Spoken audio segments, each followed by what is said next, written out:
हमको आपस में लड़ा करके वोट पाने की जो राजनीति हो चल रही है उसको खत्म करने की शुरुआत की है। थोड़ा सा दिल दुखा हुआ था निश्चित रूप से, हारने के बाद किसी का भी जख्म जो है थोड़ा सा दर्द होता है, लेकिन आपके प्यार को देख करके सीमांचल जब आते हैं तो सारे जख्म पे जो है मरहम लग गया और दोबारा हौसला जो है मेरा बुलंद हो गया कि जिस तरीके से आप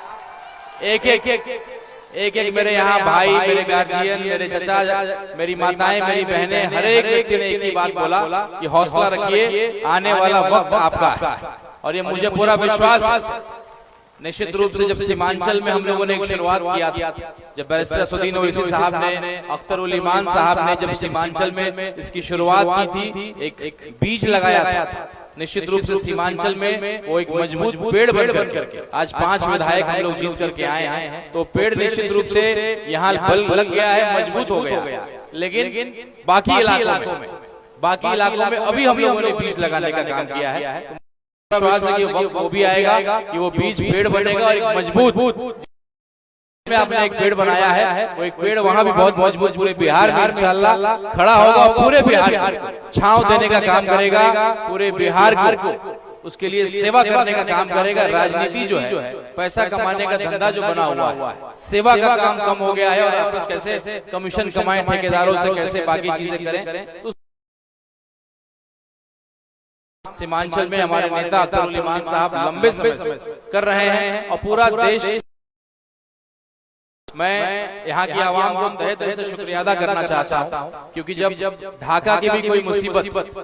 कोई परेशानी आती है तो सदन में अख्तर उल ईमान साहब ही उसका आवाज उठाते हैं। तो मैं चाहता हूँ कि जोरदार ताली आप अपने लिए बजाइए, क्योंकि ये जीत केवल अमौर की जीत नहीं है। आज अगर मेरे ढाका में किसी मेरे भाई को तकलीफ होगी, एक दलित भाई को बिजली विभाग के कर्मचारियों ने जान से मार डाला,